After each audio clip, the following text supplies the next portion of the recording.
Ik zie ook dat u een nieuwe auto heeft.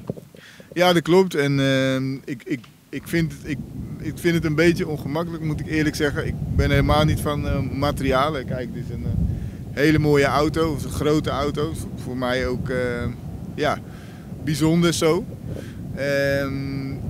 Ja, ik heb er wat vragen over gehad, ik heb er ook wat uitleg over gegeven. Maar er is een aanbesteding geweest. En die liep al een hele tijd geleden met de surveillance auto's die er nu ook zijn. En kennelijk, zo is het aan mij verteld, en daarom is die auto er ook, hebben korpschefs in het verleden altijd een vergelijkbare auto gehad.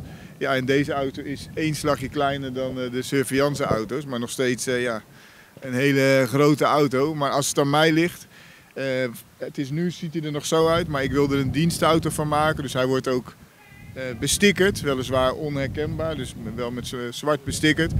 En dan wordt het gewoon een dienstauto die voor mij is, maar ook voor anderen eventueel als ik er niet meer ben.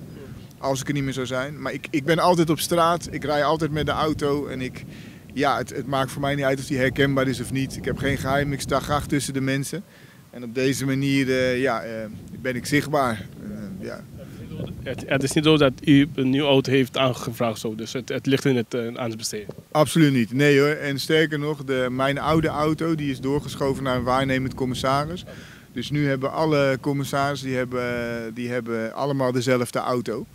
En ik heb nu deze auto. Als ik zeg u heel eerlijk, als het aan mij had gelegen, had het ook niet gehoeven, zeg ik u heel eerlijk.